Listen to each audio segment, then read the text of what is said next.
Pronto. Deixa eu ver se está tudo certinho aqui. Então, pessoal, muito boa noite a todos, muito boa noite a todas. Bem-vindos, bem-vindas. Mais uma terça de BIM, e sempre trazendo assuntos relacionados ao BIM, e assuntos correlatos que às vezes a gente nem imagina, e que eu acho que vai ser o caso dessa nossa palestra de hoje, né?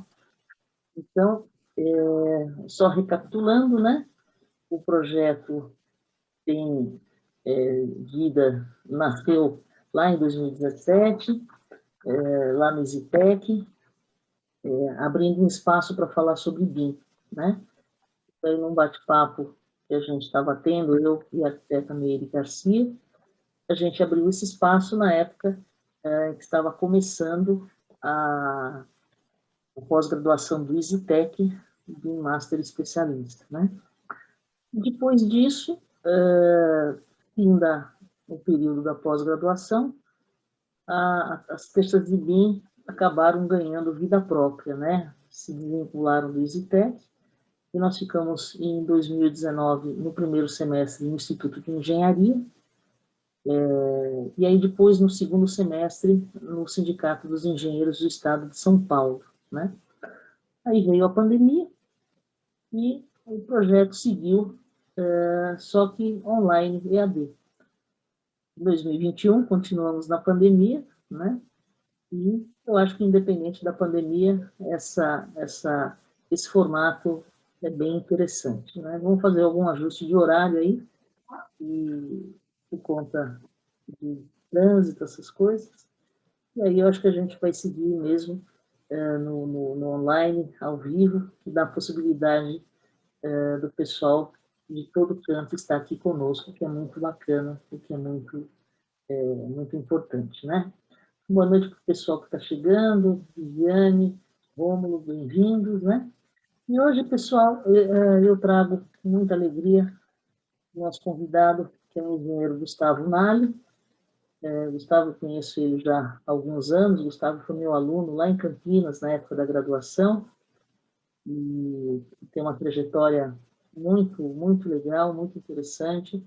É um profissional nota 1000, e vem dividir com a gente uma série de informações que eu acho, como eu disse a vocês, vão ventilar o nosso entendimento de inovação, né? Então, muito bem-vindo, Gustavo, muito obrigado por ter aceito o convite, viu? Eu fico muito contente, muito honrada. Vou fazer uma rápida apresentação e depois eu passo a palavra para você, tá bom? Bom, o tema da nossa palestra é Inovação Não é Só BIM, ministrada pelo engenheiro civil Gustavo Nali.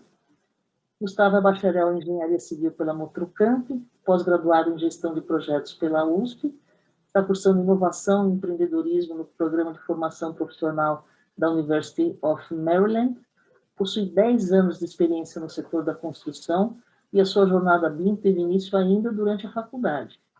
Nos últimos anos, vem se dedicando à tecnologia e inovação na construção, com o objetivo de implementar novos processos, ferramentas e tecnologias. E ele está à frente também da Inova Bar, que ele vai contar para a gente o que é. Tá? Então, vou interromper aqui meu compartilhamento, Gustavo. Agradeço mais uma vez e passo a palavra. Obrigado, professora. Na verdade, a nossa parceria / jornada já estamos indo aí para quantos anos, professora? 8? A gente conheceu em 2012, né? 8, não, 9 anos já. Quase 10, né? Quase 10 anos, Então, já tem um tempo. Isso. Então, pessoal, essa palestra não é já vou dizendo assim, que não é uma palestra, vamos dizer assim, comercial, que, nossa, o Gustavo faz essa palestra em todos os lugares, né? Porque geralmente o pessoal tem, né, uma palestra já de cabeça e, na verdade, essa palestra, essa apresentaçãozinha eu montei em 2 dias, assim, bem rapidamente, conectando alguns pontos aí que foram fazendo sentido, e muito dessa palestra é de um almoço, né, que eu tive com uma professora há mais de um ano atrás. Foi, acho que antes da pandemia ainda, né, Gustavo? Não, foi bem antes da pandemia. Bem antes, lembro, né? Foi bem antes, porque eu lembro que a gente almoçou e na ocasião eu estava fazendo curso de síncro. Foi em É novembro de verdade. 2019. Isso, você tinha vindo para um treinamento, é isso mesmo. Então eu tinha ido fazer um treinamento de síncro e aí a gente bateu um papo, porque eu também tinha acabado de fazer um curso de Design Thinking, e eu estava meio que, assim, estudando bastante sobre inovação, estava na onda, né? E aí a gente Isso. discutiu muito sobre inovação na construção, BIM, e aí, bom, veio o convite, a professora, bom, vamos falar sobre inovação, não é só BIM. Falei, pô, legal, e Deu certinho mesmo, né? abre um leque muito grande na cabeça, né? Porque é complicado você falar de inovação na construção, porque automaticamente o pessoal linka com o BIM, né? Então, foi um pouco, assim, na minha cabeça foi um pouco difícil de construir, mas a hora que eu peguei a mão, eu falei, bom, vou nessa linha aqui, eu acho que dá negócio. Isso. Então, a professora já fez uma breve apresentação, né? Então, me formei em 2014, me formei aí entre 2015 e 2018, ali eu fiz algumas matérias de aluno especial na Unicamp. Terminei ano passado a gestão de projetos, MBA, na USP. E agora, mais recentemente, estou fazendo o programa profissional de inovação e empreendedorismo da Universidade de Maryland. Profissionalmente, aí eu comecei em 2010, né, na Camargo Corrêa, no mesmo ano que eu iniciei a faculdade. Depois fui para Brookfield, né, sempre na área imobiliária. E aí eu tive o prazer, em 2017 a 2018, ficar um ano com a professora, que, assim, eu já era engenheiro, mas, assim, para mim foi como um estágio dentro da engenharia de custos, que foi, assim, sensacional, e eu sou grato até hoje, porque orçamentos amplifica muito a sua visão de como as coisas são no dia a dia, né? Eu acho que quase todo mundo está cansado de saber disso, mas é na prática que a gente acaba vivenciando isso. Aí, em 2018, fui para a Tegra, né? E agora, em 2020, eu vim para a HM Engenharia, né? Então, a minha jornada BIM começa mais ou menos ali quando eu estava na Brookfield, mas efetivamente, em prática, eu acabei colocando o BIM a partir da Tríade, em 2017 em diante. E aí, na Tegra, eu acabei assumindo uma posição mais de BIM full-time, com um escopo de inovação, né? E aí, agora na HM, eu estou com um escopo cheio de inovação, né? E a inovação corporativa não é inovação única e exclusivamente para a construção. Então, hoje eu tenho que ter um olhar um pouco mais amplo sobre as coisas. E aí, nesse meio de tempo, entre Tegra, HM, pandemia, né? Surgiu a ideia da Barney, né? Que já fazia algum tempo que eu vim estudando bastante sobre inovação e em alguns momentos você acaba se deparando com alguns termos ou alguma coisa assim que você fala, meu, mas isso que o pessoal está colocando nesse texto é tão simples, né? Por que que tem esse estigma de que inovação tem que ser complicado? E aí eu decidi, junto com o Rai, né, que é o meu parceirão aí na Barney, começar esse projeto divulgando no Insta informações, métricas, livros, podcasts que falam sobre inovação e de maneira assim bem simples, rápida e objetiva, né? Então a Barney surgiu assim bem dessa necessidade que a gente acabou identificando no dia a dia aí da inovação. E aí a gente tem um propósito, né? Como toda iniciativa, a gente tem que ter um propósito por trás e a gente tem essa ideia de disseminar o conhecimento sobre inovação de forma simples, rápida e objetiva. E então, a gente sempre busca dessa maneira, né? Ser o mais objetivo possível com relação ao conteúdo que a gente vai postando por lá. E aí a gente acredita que a inovação, de maneira geral, quando a gente olha para o mercado, né, ele é o catalisador de transformação de pessoas e negócios, né? E quando a gente para pensar em empresas que têm esse viés, né, poxa, inovação, legal, mas quem faz a inovação, né? Ao mesmo tempo que as pessoas são o maior bloqueio para você ter uma inovação acontecendo dentro da empresa, ela também é o maior catalisador de transformação, né, do seu negócio. Então, a gente tem muito isso na cabeça que sem as pessoas a gente não vai transformar nada. Então, abro a conversa aí com convite, né? Para vocês escanearem o QR Code, visitar a nossa página e seguir a gente. E vamos para o que interessa, né? Vamos falar de BIM agora. Então, como eu disse, né, a minha jornada com BIM começou lá atrás, na faculdade, e é bastante interessante porque inicialmente eu ia falar sobre sistema de gestão integrada, sobre qualidade, né, e era até um tema que a professora estava buscando orientar, e, no entanto, o framework que a gente estava usando de gestão integrada era um framework que abordava a empresa inteira, né, então todos os departamentos, todos os processos, isso ia ficar muito amplo para descrever em um trabalho simples de conclusão de curso. Então eu acabei escolhendo, assim, sem muita pretensão, falar sobre projetos. E aí a professora falou, bom, então legal, vamos falar sobre BIM, né? Por que não? E assim, 2014, para uma pessoa que está na faculdade, tem prova, artigo para escrever, 1 milhão de coisas acontecendo, falar sobre BIM, que para mim na época era um tema totalmente desconhecido, né? Você escuta falar, mas não sabe nada. Foi algo bem desafiador e eu gostei, peguei gosto. E aí, assim, o meu maior objetivo quando eu fui para a Unicamp fazer matéria de mestrado era se aprofundar mais e, enfim, hoje eu quase não estudo mais BIM, estudo mais inovação, mas ainda continuo estudando algumas coisas que estão relacionadas ao processo BIM, né? Então, acho que todo mundo que frequenta o Terças de BIM já está cansado de saber o que é BIM, né? Mas para não perder um pouco de costume, eu trouxe aí uma definição. Deixa eu tirar isso daqui, que eu acho que fica melhor. Ah, legal. Então, uma definição sobre o que é BIM, né? Então, é a definição do Bilal Sukar, que é o conjunto de políticas, processos e tecnologias para gerar uma metodologia, gerenciar a essência do projeto e os dados do empreendimento no formato digital ao longo do ciclo de vida da edificação. E o que acontece, né? O que mais me chamou a atenção quando eu comecei a estudar o BIM é que eu atuava em obra. Então, assim, para mim foi muito gratificante ver que existia algo que trazia, de certa forma, uma facilidade para o meu dia a dia, né? E era tão novo até então, eu falei, caramba, imagina isso um dia, e até eu comentei uma vez com o professor, eu falei, poxa, imagina isso um dia aplicado 100%, né? Eu até brinquei, falei, pô, eu acho que eu não vou viver para ver isso, né? Porque parece estar tão distante da gente.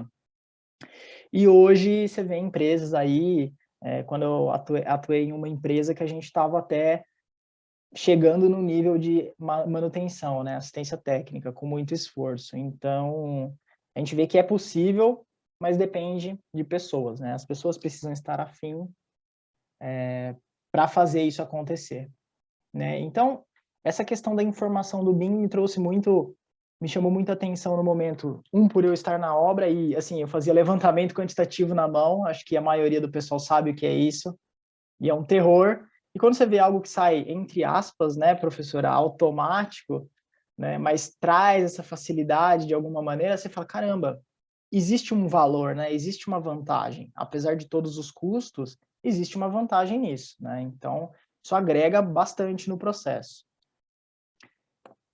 E aí, assim, um pouco de como eu enxergo o BIM hoje, né? E isso, depois de muito tempo, lendo livro, artigo e tal, eu comecei a prestar um pouco mais de atenção nas camadas, né, que as pessoas começam a trabalhar com BIM. Então, assim, o primeiro que a gente vem, assim, em mente é o quê? Pô, 5D, 4D, basicão, 6D, talvez, não é tão aplicável para nossa realidade se a gente não for gerenciador aí de edifícios, enfim, e de empreendimentos. Numa segunda camada, e isso é uma visão muito minha, tá, gente? Eu não tirei isso de nenhum artigo nem nada. Eu enxergo que a gente consegue embutir realidade aumentada, realidade virtual, utilizar um escaneamento a laser e um drone, né? Então, a gente começa a coletar informações do campo para trazer para o mundo digital ou tirar do mundo digital e levar para o campo, que é o caso da realidade aumentada e da realidade virtual. E aí, mais recentemente, eu andei lendo um pouco, né? Fazia um tempo que eu não entrava tanto em contato com o mundo BIM, e aí, depois de 1, 2 anos que você fica meio fora, você fala, caramba, evoluiu muito, né? Então, assim, hoje a gente encontra muita coisa falando sobre coleta de dados da construção, e aí tem os digital twins, a gente tem algumas coisas de blockchain, e tudo isso muito ligado, assim, agora a sensores, né, IoT monitorando, e aí o Digital Twin coleta dados, a gente tem um Analytics para fazer, talvez, uma inteligência desses dados, então, muita coisa acontecendo, né, dentro desse universo de BIM, né. Inicialmente, na minha cabeça, eu fiquei muito feliz quando eu descobri o 4, o 5D, o 6, eu falei, caramba, meu, sensacional, né, legal. E aí, meu, logo depois começa, realidade virtual, né? Então, por exemplo, o Juan veio aqui, né, no Terças de BIM. Então, o Juan é um cara que eu conheci em São Paulo, num evento, a gente tava a fim de fazer, na empresa que eu trabalhava, a gente falou com ele, falou, meu, a gente pode usar, tal. Pô, bacana, usa. E até então, era um negócio muito difícil, uma realidade aumentada, de maneira simples. Porque eu lembro de ter lido um artigo em determinado momento que era um negócio extremamente complicado. E você fala, pô, para uma empresa é inviável você fazer todo esse processo para colocar um modelo, né, em realidade aumentada. E aí, pô, surgiu o Algin que simplificou a nossa vida. Então, assim, isso é uma inovação tupiniquim, nossa, nacional, brasileira, que, assim, simplificou o processo. Antes eu lembro que o artigo que eu tinha lido, você precisava passar por pelo menos 2, 3 programas diferentes para você fazer a realidade aumentada. Né, jogar isso para o seu celular ou para uma plataforma, para a nuvem, enfim. E aí veio o Juan com a cara e a coragem, pô, vou fazer. Pum, fez. Simples. Você tem um plugin dentro do Revit que você faz o upload e tá lá o seu modelo, né, de maneira bem objetiva. Então, eu enxergo que hoje a inovação, sim, ela tem que ser simples, e sendo simples, de alguma forma, ela vai acabar agregando valor, né? Que eu acho que é o ponto mais importante. Hoje, quando a gente fala aí de sensores, IoT, Digital Twin, é um universo, assim, um pouco distante ainda, né? Há quem possa dizer que não, né? Quem tem pleno domínio de tecnologia mais, assim, de dados, de programação, enfim, tem mais, tá mais imerso nesse universo, vai dizer que não é tão complexo. Mas, assim, aplicado para construção, eu enxergo isso um pouco ainda distante, né? E por isso que a gente encontra bastante paper, né? Falando a respeito, porque ainda eu acho que não está no nível de evolução para a gente aplicar efetivamente, tá? Então, assim, dentro de todo esse universo que eu falei para vocês, eu queria entender um pouquinho aonde que vocês estão dentro desse universo BIM. E aí, assim, eu abri um Mentimeter, para vocês escanearem e colocar, eu estou no 3D, estou no BIM básico, né, 4D, 5D, enfim, estou no laser scanning, sei lá. Eu esqueci de falar do Lean também, que o Lean é uma baita ferramenta que potencializa super o processo, né, você enxergar onde está o valor, como que você entrega o valor, enfim. Então, vamos lá, rapidinho, acho que uns minutinhos aí a gente consegue responder aí. Eu coloquei várias respostas, eu abri 10 caixinhas, então vocês fiquem à vontade de responder, até quantas vocês quiserem, 2, uma, enfim, o que couber aí.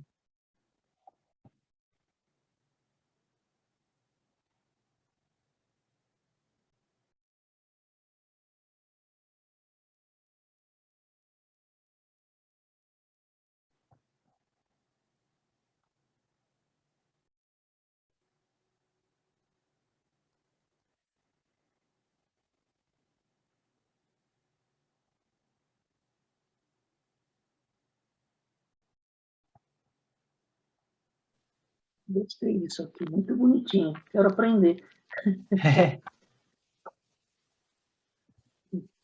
Ó, professora, o pessoal tá mexendo com custos, hein? A galera tá geral no 5D.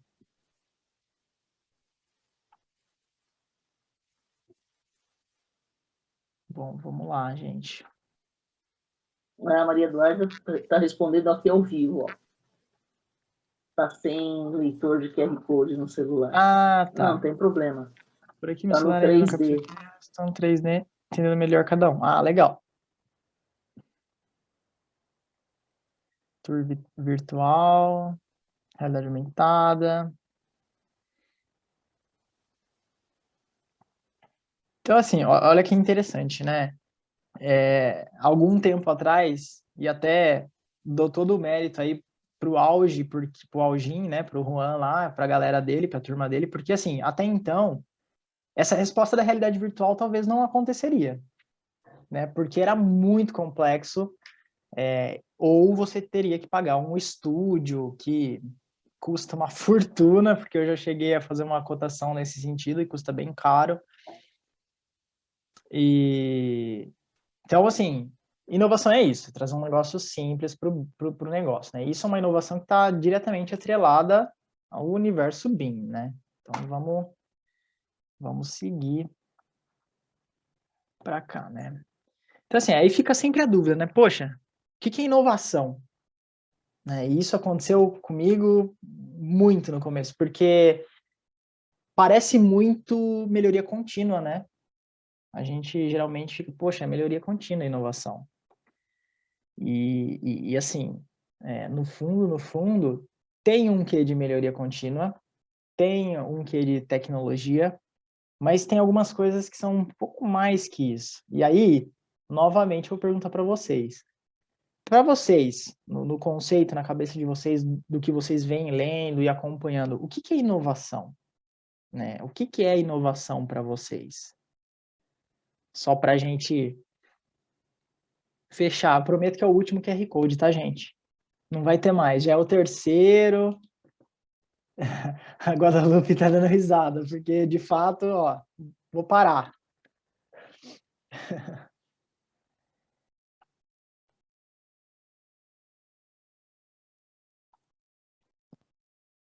Ó, então, o que é inovação? E aí, gente, ó, tá livre, tá? Ó, eficiência é um tema livre, não tem resposta certa. Tá lendo aqui, Gustavo. Não tá lendo? Deixa eu Ah, voltar peraí, lá. acho que eu devia fechar o outro, né? Acho que deu Não tilt sei. aqui. Peraí, deixa eu fechar aqui.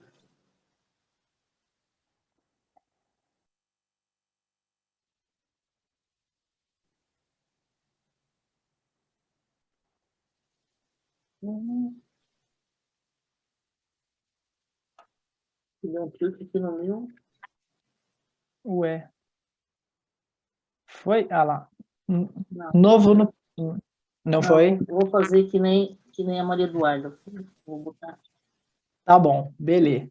Combinado. Quem não Para mim, conseguiu para aí mim é quer pensar fora da caixa. pensar fora da caixa. Beleza. Ó, processo simples, compreender a cadeia de forma eficiente. Eu bato muito nessa tecla na vida profissional, melhoria contínua, às vezes ainda a tecnologia não chegou além do que temos hoje. Legal. Eu queria descrever uma Bíblia e só tem 25 caracteres.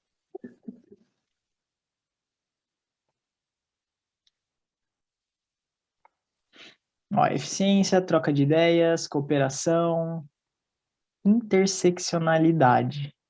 Olha essa combinatividade. Nossa, gente. O Essa povo para aqui não mim é fraco, não, hein? o pessoal não é fraco não, hein? Essas duas para mim, olha, tá sendo novidade.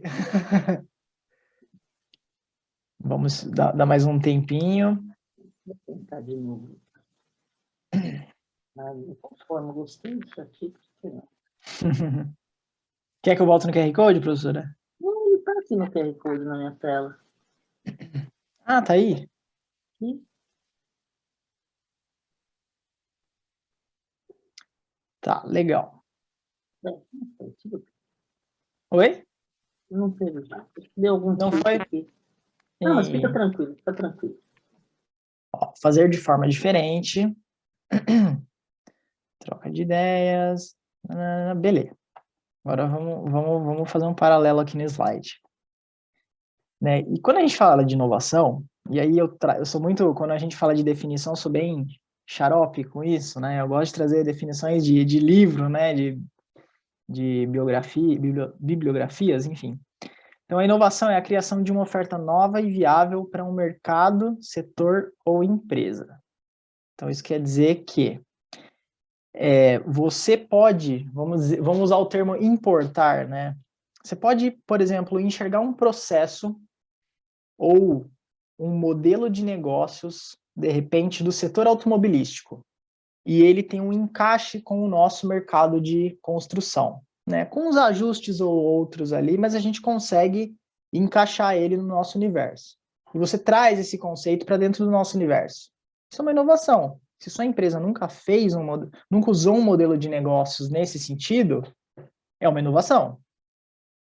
E aí, pessoal, né, vocês colocaram aqui, né, fazer de forma diferente. Eficiência. E aí, o que eu penso muito, tá? Novo no processo. Tudo isso é inovação, é algo novo, você vai fazer de forma diferente. Só que se você não tiver eficiência, o que adiantou? Que inovação é essa que não traz valor, né? E aí a gente vai para o valor, né? O valor eu acho que é o ponto mais, assim, importante quando a gente fala de inovação. Porque, assim, e aí, agora vou fazer o advogado do diabo, né?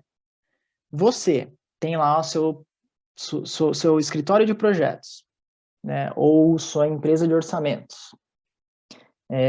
De que adianta você implementar BIM no seu ciclo se você não consegue encontrar valor nisso? Essa é uma pergunta bem assim, advogado do diabo mesmo. Eu acho difícil.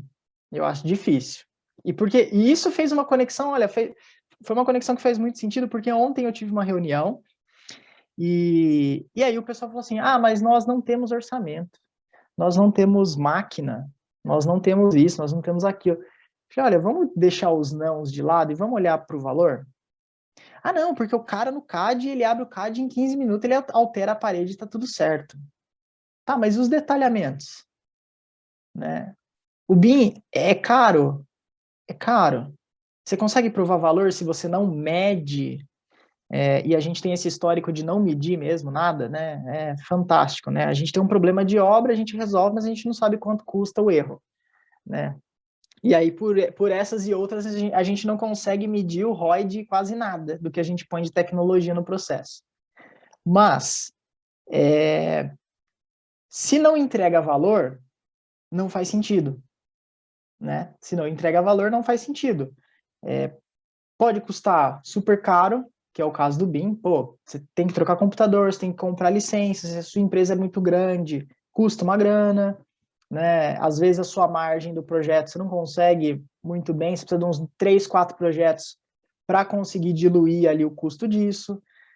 Mas no fim, se paga. Eu acho que, assim, o que mais dá percepção de valor é a praticidade, né? Na hora que você começa ali na praticidade do dia a dia, você fala, pô, isso aqui é isso, aqui é aquilo, tudo. Você começa a deixar a coisa mais fluida, né? O processo de trabalho fica mais fluido, e aí a gente consegue identificar o valor, né? Através da praticidade. É possível através de números? Claro, basta medir tempo de execução de uma tarefa, né? Você consegue medir valor. Quanto custa a hora?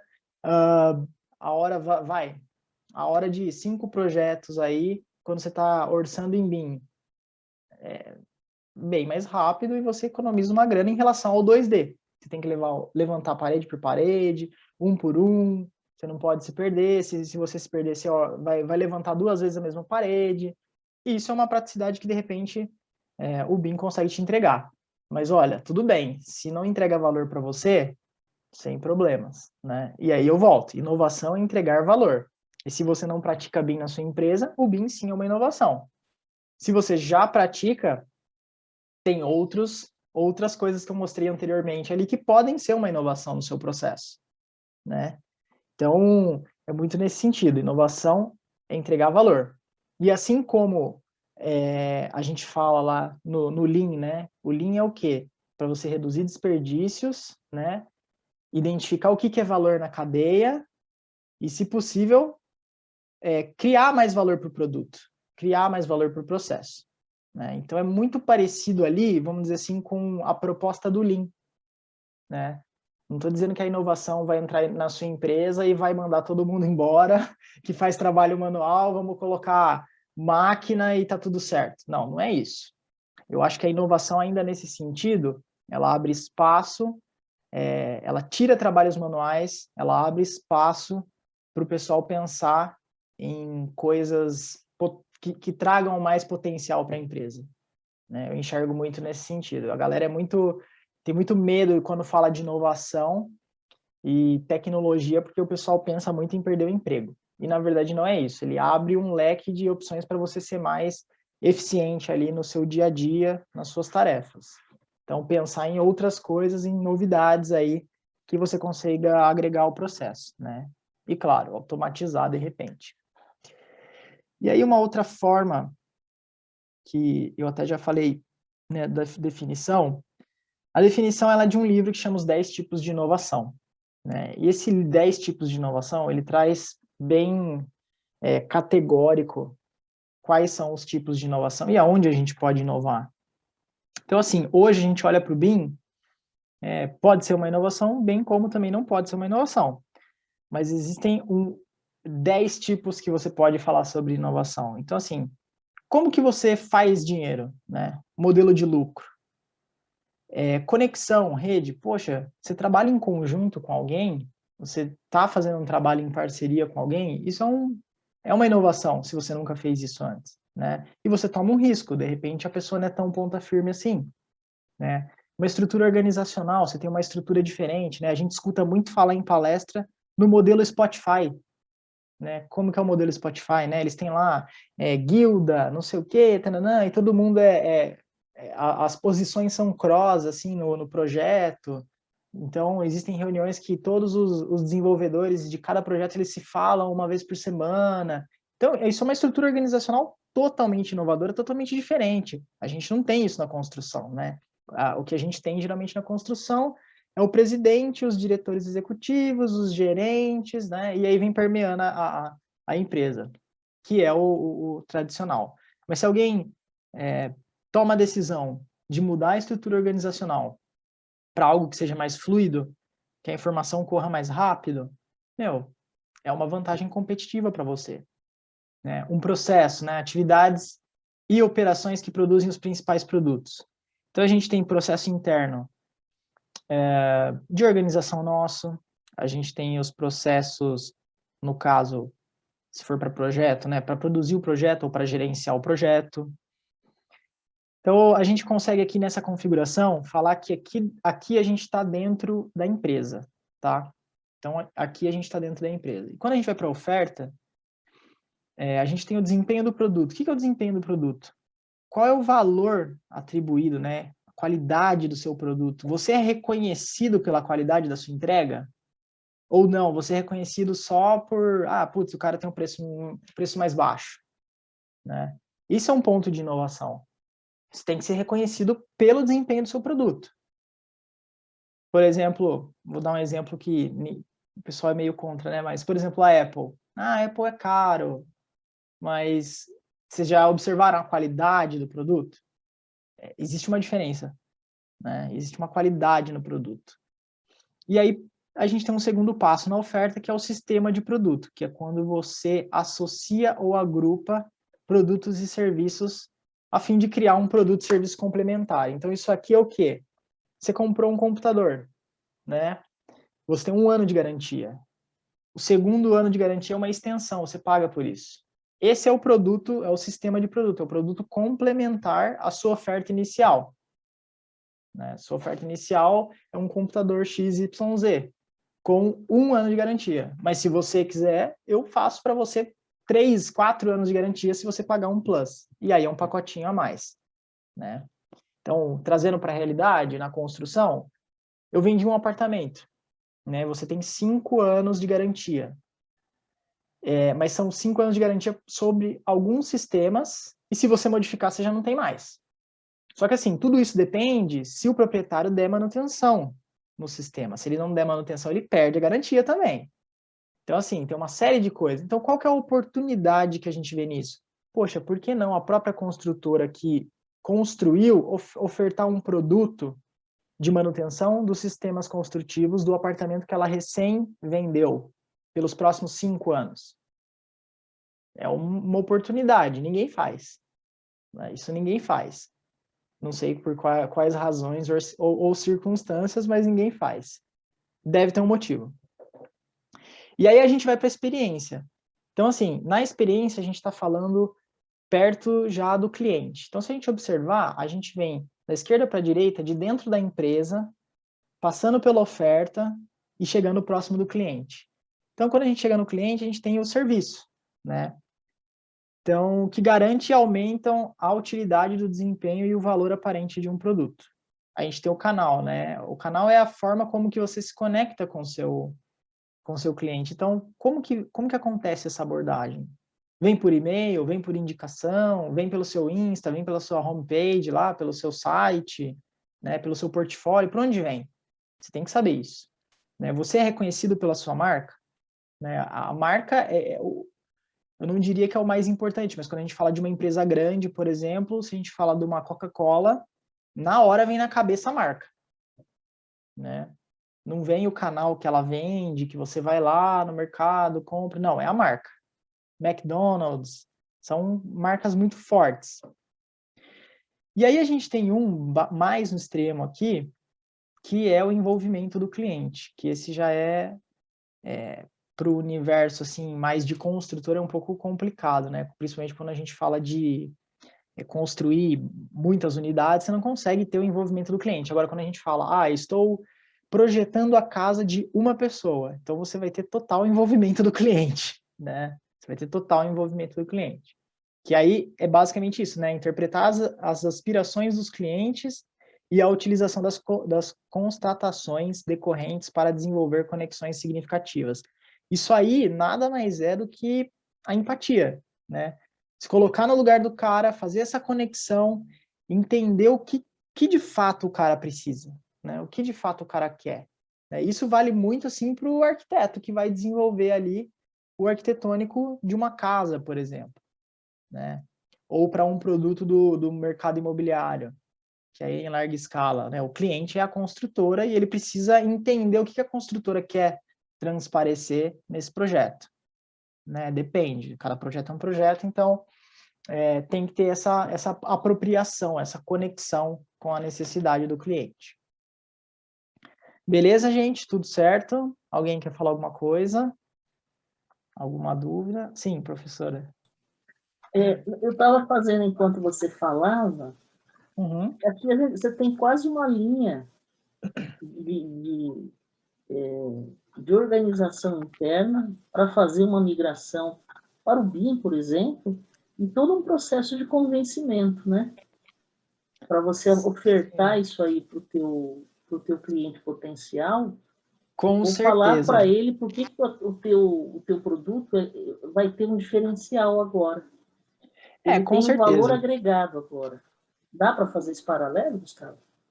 Eu acho que dá, professora. Eu acho que, por exemplo, a gente pode dizer, de repente, né, se o cara é o projetista principal, né, e ele fica a cargo de contratar todo mundo, ele pode dizer assim, olha, o modelo de lucro a gente não precisa explicar muito, porque é assim, né, eu produzo, eu te entrego, você me paga e tá tudo certo, né, é assim que é, né, porque modelo de lucro é muito... Isso é da empresa mesmo. Isso é da empresa e isso vem muito nesse sentido quando a gente fala, por exemplo, de um modelo como Netflix ou Spotify, que você paga por um premium, mas o serviço, o Netflix não, né? Mas o Spotify sim. Você tem um freemium, que eles falam, né? Que é um gratuito, que você tem acesso a tudo, mas você tem ali algumas coisas que são as propagandas, né? Você não consegue pular mais do que, acho que 1 ou 2 propagandas por dia, um negócio assim. Então, você paga lá os 17, 18 reais por mês para ter o premium que você escuta sem interrupção. Esse é um modelo de lucro diferente. Mas o modelo padrão é esse, né? Eu faço o produto, serviço, te entrego, você me paga, beleza. Aí o modelo de rede, se o cara está desenvolvendo o projeto em conjunto, ele tem um modelo de rede, né? Estrutura organizacional, né? É muito inerente aí do projetista. Ele tem lá a estruturinha dele, como ele distribui, como ele organiza o escritório dele. De repente, isso ele não precisa mostrar pro cara que está contratando ele, mas se em algum momento isso vier à tona, ele tem pronto. Então, a gente consegue usar também. Processo. Pô, quais são os seus processos? A gente coleta as suas necessidades, a gente desenvolve dentro do Revit, do ArchiCAD, que é um processo BIM, e não sei o quê. Legal. Na oferta, o que você consegue falar do desempenho da sua entrega, né? Da sua entrega BIM? Pô, isso vai para a obra, se o seu engenheiro ele tem o Revit ou ele tem o Navis, ele consegue consultar um modelo, né, grosseiramente falando, tridimensional, com informações, quantidades, você consegue levar o desempenho do produto lá em cima. Porque se você está falando de um CAD, tá aqui seu pacote de folha, tá aqui os seus DWG, PDF, boa sorte. Divirta-se, né? A pastelaria está aberta, né? Começa às 7 da manhã para 5 horas no levantamento. Então, agora, no sistema de produto, né? Eu não sei como isso funcionaria no universo de projetista, por exemplo.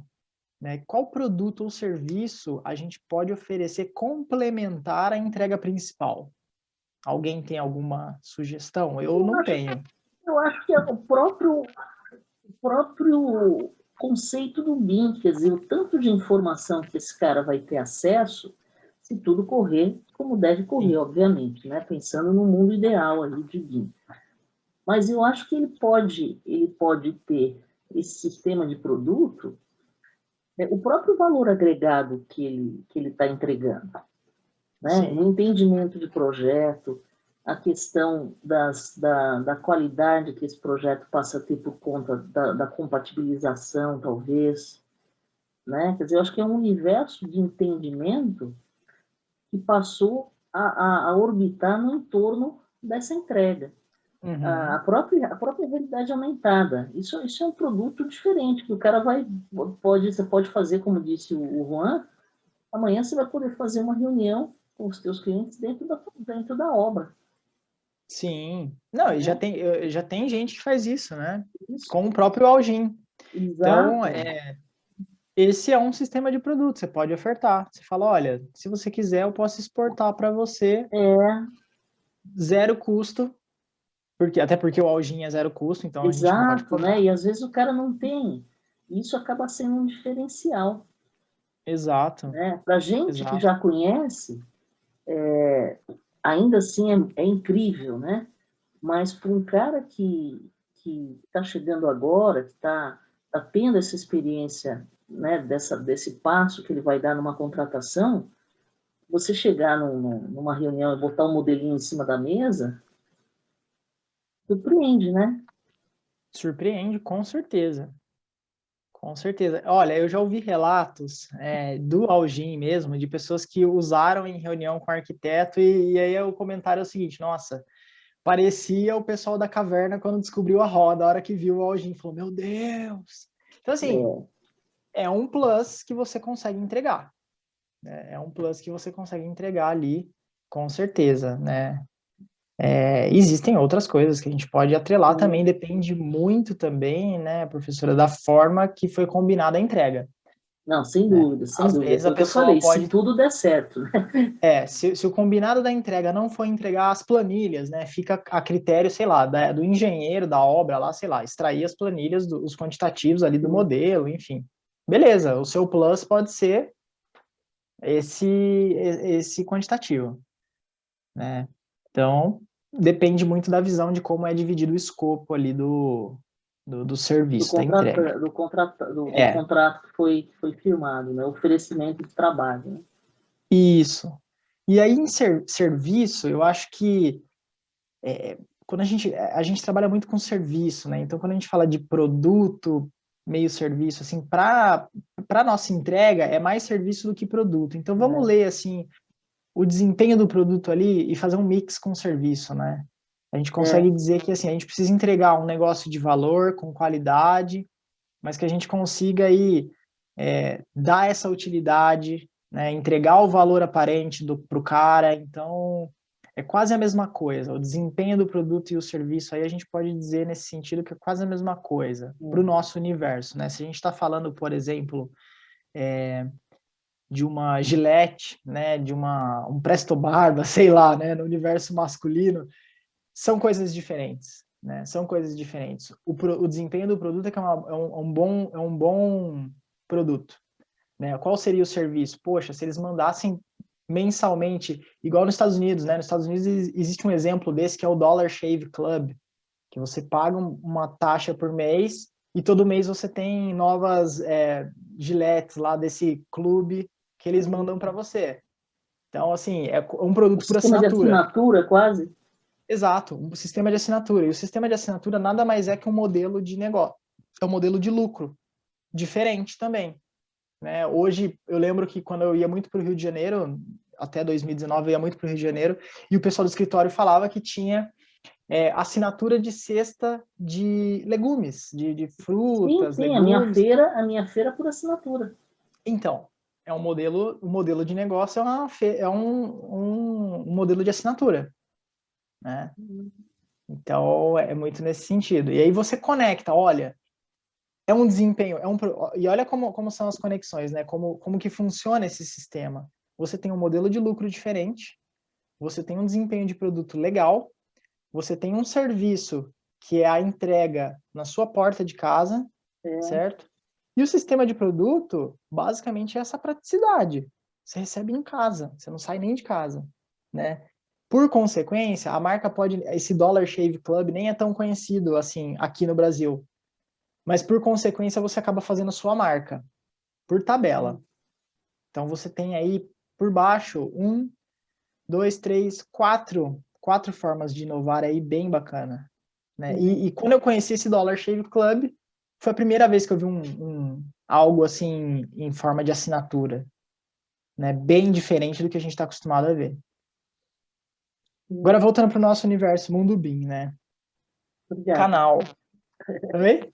Não, obrigada, porque isso aí realmente foi um item que eu tinha ficado um pouco do que você vai oferecer de diferencial, né? Mas o exemplo foi bom. Sim, Coisa você consegue da...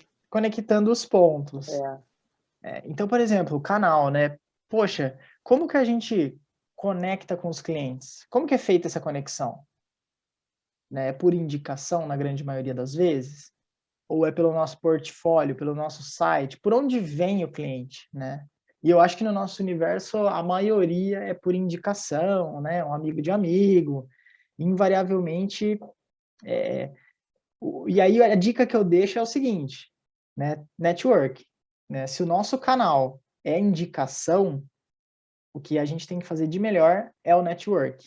É manter essa conexão com as pessoas, é ligar. Apesar da gente estar na pandemia, esses dias atrás eu fui visitar um amigo que tinha mais de um ano que eu não ia lá. A gente se fala, mas se falar não é a mesma coisa que você visitar, né? Então, assim, faz uma visita, toma um café, conversa, liga, manda um WhatsApp. Poxa, lembrei de você. Tem que ter essa conexão. Se o nosso principal canal é a nossa rede, tem que estar com ela bem mantida, né? E a nossa marca, né? Eu acho que para um escritório, uma coisa é você falar, por exemplo, de um Pelly Clark. O nome do cara é a marca do escritório. Então você sabe que, pô, Pelly Clark, caramba, o cara é arquiteto ferrado, né? Norman Foster, putz, você sabe que a empresa dele chama Foster and Partners, mas quem que você lembra? Do Norman Foster, não interessa, né? Então, é muito nesse sentido, é fortalecer a marca, né? E aí isso conecta muito com o branding, né? E o branding hoje quando você vai falar de uma empresa é o que é mais importante, a Coca-Cola, como eu mencionei. Qual é o branding da Coca-Cola? É o Papai Noel. A gente lembra do Papai Noel todo ano, né? Então, assim, o branding é muito forte. E junto do branding veio o quê? Storytelling. É aquela coisa, né, professora? Pessoas conectam com pessoas. Ninguém conecta com uma marca, né? Por que que a C&A tinha lá o Sebastian? Eu vejo o Sebastian, eu vi até uma entrevista dele esses tempos atrás, e eu falo, caramba, meu, C&A. O Sebastian é o Sebastian da C&A, porque conecta, você tem a imagem dele, né?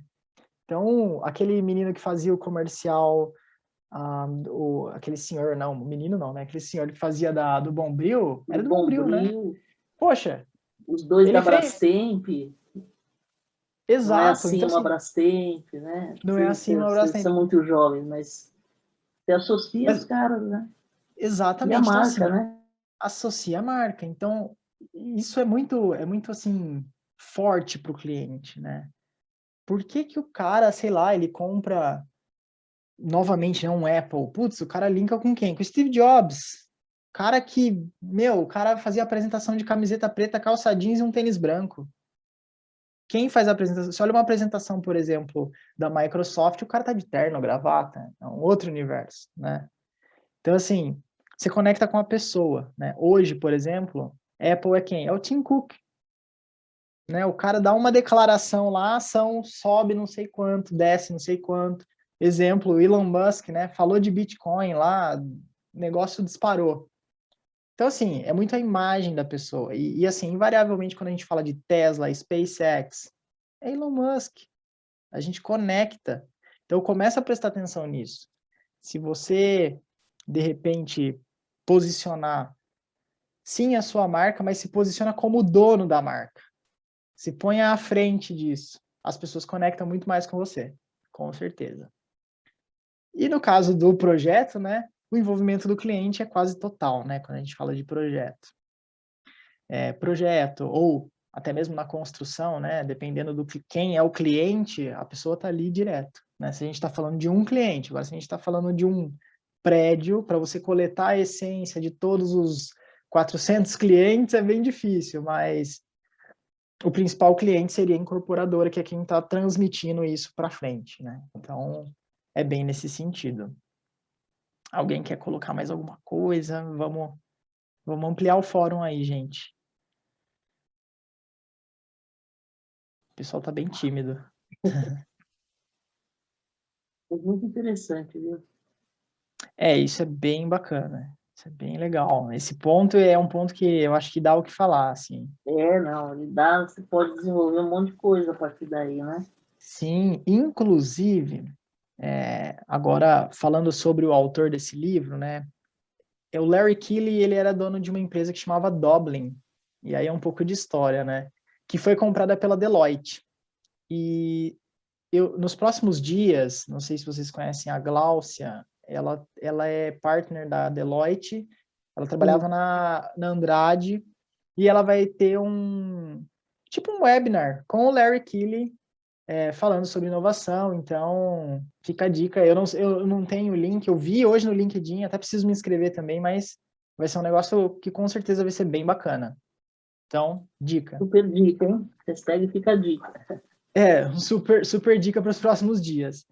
Boa. E assim, aí voltando a falar de inovação, né, desse universo dos 10 tipos de inovação, como que surge uma inovação? Ela sempre surge de um problema, né? A gente sempre surge de uma dor. Por que que o BIM foi tão atrativo para mim? E com certeza ele foi muito atrativo para todo mundo, porque com certeza você tem uma dor, né? E ele vem para solucionar essa dor e agregar mais um valorzão que, poxa, tem toda uma praticidade por trás, né? Então, legal. Então, inovação, ela vem para resolver um problema. Esse problema é um problema, vamos dizer assim, que está ali há muito tempo, ou ele é um problema que surgiu em decorrência das mudanças dos processos ali da sua empresa? Pô, adequou um sistema novo, só que o processo não o processo que tem interface não se adequou e aí a gente gerou um problema. Pode ser um problema nesse sentido também. Então, assim, e um negócio muito importante de quando a gente fala de problema para inovação é ter um problema muito bem definido, né? E definir problema é um negócio difícil, porque a gente mistura muitas coisas, né? A gente geralmente põe a nossa vontade na frente. E a gente não pensa no problema, a gente está sempre pensando na solução, né? E aí, muito nesse sentido, a gente fala, lá vem os doidos do post-it, né? Galera maluca, sai colando post-it, não sei o quê. Ai, é design thinking, putz, que negócio chato, tudo é dinâmica de grupo, aquele negócio colaborativo, nananã, né? Mas no fundo, design thinking não é brainstorming. Totalmente pelo contrário, né? Brainstorming, você tá ali, você sai jogando a sua ideia, sem responsabilidade nenhuma, né? Aquele negócio, né? Eu até tive um professor na pós-graduação que ele falava que brainstorming é o toró de parpite, né? Porque brasileiro é bom de dar palpite, assim, então vamos dar palpite, e é isso aí, sem fundamento, né? Sem compromisso, e é assim que vai, toró de palpite. Só que o Design Thinking, ele tem um fundamento por trás ali que a gente vai caminhando no processo, né? Então, a gente tem aí toda uma fase, e essa imagem ilustra bem, né? Ela é da IDEO, quem não conhece a IDEO, é até difícil de explicar, né? Ela é a empresa que desenvolveu, fez o design do primeiro mouse, né? Primeiro mouse, assim, para a Apple, que eu acho que foi para o Lisa, que foi o primeiro computador da Apple. Então, eles desenvolveram baseados em observar a ergonomia das pessoas, isso lá em 70, né? Então, assim, design, quando a gente fala de design, existem diversas vertentes do design, né? A gente não está falando única e exclusivamente de processos. A gente está analisando também comportamentos, né? Às vezes o problema não está no processo que você desenhou, e sim na pessoa, né? Então, é entender qual é a causa raiz, né? E aí a inovação conecta muito com a qualidade, né? Com o universo de qualidade, de melhoria contínua. Qual que é a causa raiz do problema? Né? Vamos nela, e depois que a gente identificar a causa raiz, a gente vai desenvolver uma solução? Então, muito nesse sentido, a gente tem essa fase de inspiração. A gente coleta ideias, né, potenciais problemas ali, quais são as vertentes dele, o que a gente sabe sobre esse possível problema, o que a gente não sabe, e quais são as limitações ou barreiras dele. Isso aqui é bem básico, tá, gente? É muito mais profundo do que isso. Aí a gente pula para uma fase de ideação, né? Pô, vamos lá, vamos resolver o problema agora. Agora sim a gente vai criar uma solução. Então, quais são os aprendizados que a gente tira do que a gente sabe e o que a gente não sabe, né? E aí, dentro desses aprendizados, a gente separa por temas, né? Então, eu vou falar um pouco da dinâmica que eu fiz quando eu fiz o meu primeiro curso, né? No primeiro curso de Design Thinking, o problema era um aeroporto. E como a pessoa podia se sentir mais confortável no aeroporto, né? E dentro disso, a gente separou por diversos temas. Mais confortável pode ser conectividade, né? Pode ser um bar, pode ser uma cadeirinha para o cara. Se a pessoa tem família, de repente um playground para as crianças no salão de embarque, né? Para os pais ficarem mais relax ali, deixar a criançada ter um pouco mais de entretenimento, né? Porque a gente sabe que o momento do embarque é um negócio meio ali tenso, agitado, né? A criançada fica louca, né? Todo mundo naquela fila, enfim. Então, de repente, um playground para a família, né? Para a criança se divertir um pouco. Então, isso são temas, são temáticas. E a partir dessas temáticas, quais insights vocês tiram? Né? Quais insights vocês vão tirar desses temas, né? Dos aprendizados, dos temas que vocês separaram? E aí vem o como nós podemos, né? Isso é muito forte dentro do Design Thinking, que é o seguinte: você vai elaborar ali algumas perguntas com esse como nós podemos. Então, como nós podemos melhorar a experiência do usuário no salão de embarque? E depois a gente vai ter ideias para responder essa pergunta, né? Então, a partir dessas respostas, dessas ideias, a gente vai criar um conceito, né, prototipar mais ou menos na necessidade ali das pessoas, das necessidades identificadas, né? E aí a gente prototipou, a gente vai pôr para iteração. E aí a gente começa a coletar feedback e melhorar isso.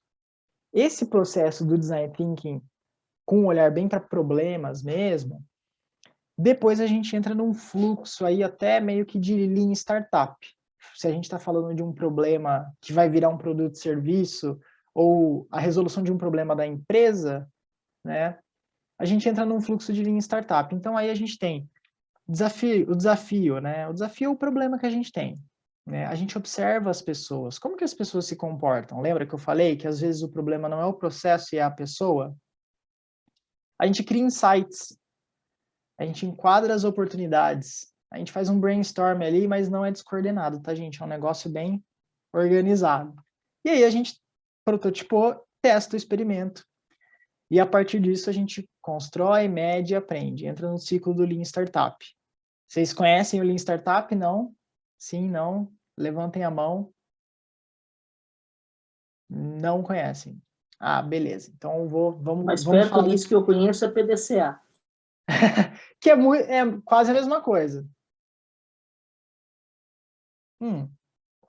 Então, não está na referência bibliográfica, mas vamos falar também do Lean Startup, que o Lean Startup é o seguinte, não sei, agora eu vou perguntar do Design Thinking também, porque senão a gente já emenda tudo numa só. Todo mundo já ouviu falar de Design Thinking? Já. Sim, não? Todo mundo... Vou aproveitar aqui essa paradinha, tinha falado para a Maria Eduarda que ia juntar as perguntas no final, mas ela legal. coloca o seguinte, Design Thinking entra paralelo no ciclo de vida de projeto? Olha, se você tem um problema acontecendo, eu acho que é legal o Design Thinking acontecer em paralelo. Até o Design Thinking ele é uma abordagem vinda da arquitetura, né? Inicialmente, ela é uma abordagem da arquitetura, porque é o design pensado. Então, o design pensado para a necessidade do usuário, do cliente, né? Então, é uma abordagem que vem da arquitetura. E se você tem um problema ao longo do ciclo de vida do projeto, você pode, sim, fazer um Design Thinking, né? Depende muito da situação. E sim, eu conheço um curso gratuito que eu também posso abrir para vocês verem aqui a página. O pessoal, a Guadalupe sorriu que ela gosta de cursos. Mas olha só, existe sim, existe na verdade um curso da própria empresa dessa aqui, da IDEO, né? Vamos lá então. O Design Thinking ele vem da arquitetura, mas o maior precursor do Design Thinking no mercado foi a IDEO, porque ela se apropriou muito bem desse conceito, aplicados a produtos e serviços. Então, eles são sensacionais. Recomendo vocês entrarem, que eles têm muitos materiais sobre Design Thinking.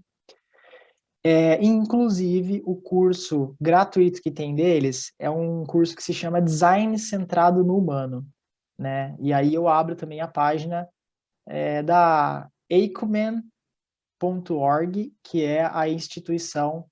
Essa instituição ela é muito focada no serviço social, tá? No terceiro setor. Então, a maioria dos exemplos que você vai ter ao longo do curso do Design Centrado no Humano é voltado para o terceiro setor. Mas o que importa é o conceito, né? 100% do conceito a gente consegue aplicar. Então, agora vamos para o Lean Startup. Não, tem mais perguntas, gente? Sim, conheci o Sebastian pessoalmente, lembro dele toda vez. Putz, nossa, que legal. Nossa, eu cresci vendo ele. A Zaha Hadid, totalmente também. É uma pessoa super emblemática. Quando ela faleceu, nossa, foi o maior auê também, né? Igual o Paulo Mendes da Rocha. Infelizmente, né, professora? Potencial de mercado, sim, é muito importante com comunicação eficaz. Tem mais uma mensagem, gente. Regina, eu preciso sair, mas vou assistir depois da gravação. Legal. Obrigado, Regina. Então, Obrigada, vamos falar do Lean Startup rapidinho. O Lean Startup, ele começou lá em 2010, 2013, ali nesse meio, com o Eric Rice. Aí eu vou colocar o nome dele aqui, que o nome dele é um pouco diferente. Então, é Eric Rice. E é o seguinte, o que acontece? Esse Eric Rice, ele se apossou do Lean e trouxe para o universo de startup. Então, o que é o Lean Startup? Né? Você constrói a sua solução e aí, a partir dessa construção, aí dentro surgiu o famoso MVP. Né? Dentro do Lean Startup surgiu o termo MVP, né? Que é o Minimum Viable Product, produto mínimo viável. Então, o que é o produto mínimo viável dentro dessa construção? O que é o mínimo que você quer entregar para o seu cliente? Né? E aí vem um exemplo nacional também, que é muito famoso no mundo startupeiro, que é o do Easy Taxi, do Thales Gomes. Quando ele começou o Easy Taxi, eles não tinham grana. Então eles desenvolveram só a carinha do aplicativo, só que no fundo, toda a solicitação de táxi ia para o e-mail do Thales. Ele pegava e ligava para um taxista, ele ligava para o taxista, o cara tá em tal lugar, meu. Vai lá que ele tá te esperando. E aí ele entrava no sistema dele e mandava pro cara, o taxista está a caminho, fulano de tal, pum. Então, esse é o produto mínimo viável. É bem porcão, mas assim, se você não tem grana, é uma forma de você testar suas hipóteses. Então, quando a gente fala de ser simples, rápido e objetivo, eu não estou falando de você construir um foguete da NASA. Eu estou falando que você precisa construir o mínimo que você atenda o problema central do seu cliente. Qual é o problema central? Qual que é a dor do cara? Putz, a dor do cara é ficar na beira ali, assim, ó, chamando táxi, né? Eu apertei um botão, beleza, o aplicativo vai fazer. Como ele vai fazer? Aí é um problema meu que sou dono do aplicativo. Mas vai acontecer e vai ter entrega de valor. E com isso o cara foi angariando grana, levantou capital e, enfim, vendeu a EasyTaxi por sei lá quantos milhões. O cara, enfim, se deu super bem. Mas é assim que é. Você faz o mínimo, entrega o mínimo, né, da funcionalidade que é a dor do seu cliente e resolve o problema dele. A partir disso, você mede, né, o que está dando certo nessas interações, o que não está dando certo, e esse medir também pode estar muito relacionado com surveys, né, com pesquisa de satisfação, né, vira e mexe, aí vocês recebem, né, do iFood, o 5 estrelinha, 3 estrelinha, né, isso é uma forma deles retroalimentar o sistema. E através, de repente, de um comentário ou de um survey, o cara aprende, né? Então, se ele... E até é interessante falar isso, né? Um exemplo. Eu não sei quantos de vocês usam o Trello, mas eu recentemente recebi um e-mail do Trello porque eu tinha respondido uma survey deles. E eles me mandaram uma para participar de um call, de uma conferência. Alguma coisa eles identificaram na minha resposta para eles me convocarem para essa conferência que tinha mais de uma pessoa. Mas tudo isso é para quê? Para melhorar o processo deles, né? E aí, quando a gente fala de melhoria de processos, e aí a gente começa a aprofundar um pouco mais na teoria, que eu não coloquei aqui, mas são os usuários extremos, né? Usuário, quando a gente fala de produto, serviço, a gente tem os dois extremos. Quem adota, né, os early adopters, quem adota no começo do processo, a grande maioria, e o pessoal no final, que é, tipo assim, é o extremo do extremo. O cara só vai usar depois que quase todo mundo está indo embora. Quem que você tem que focar? Nos extremos. Você não tem que focar na massa. Você tem que focar quais são as necessidades dos extremos. Na grande maioria, os early adopters, né? Então, são dicas, né, de aprendizado para você trazer para o seu negócio.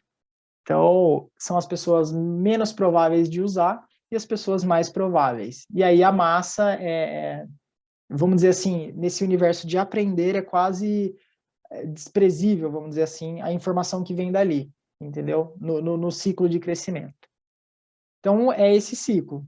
Então, você constrói, mede, aprende. E aí, esse pivotar ou perseverar é muito assim, se você está indo na direção errada com o seu produto, pivotar é mudar a direção da entrega de valor do seu produto. E aí, muito disso vai estar ligado com a definição do problema real do seu cliente. Então, se você definiu mal o problema do seu cliente, você vai construir um produto que não entrega o valor correto, você vai medir, vai aferir isso e vai entender que está errado. Então, é um ciclo bem fechadinho, é um negócio bem legal. E aí tem o livro do Eric Rice, que é o Lean Startup, né? Em português lá é Startup Enxuta. Ele tem um segundo livro, eu honestamente não li, me disseram que não é tão legal assim. Mas o primeiro é bem interessante justamente por conta dessa metodologia. Ele traz exemplos lá de Groupon, enfim, várias empresas que usavam o MVP ali para testar de maneira bem simples a hipótese deles. E, gente, será que travou? Algumas das referências que eu usei para falar, né? Eu usei do Zucker e a referência do Larry Keeley e a turma dele lá da Dublin. E é isso, pessoal. Esse é o último QR Code. Agora é verdade esse bilhete, que é o meu LinkedIn. Quem quiser entrar em contato, trocar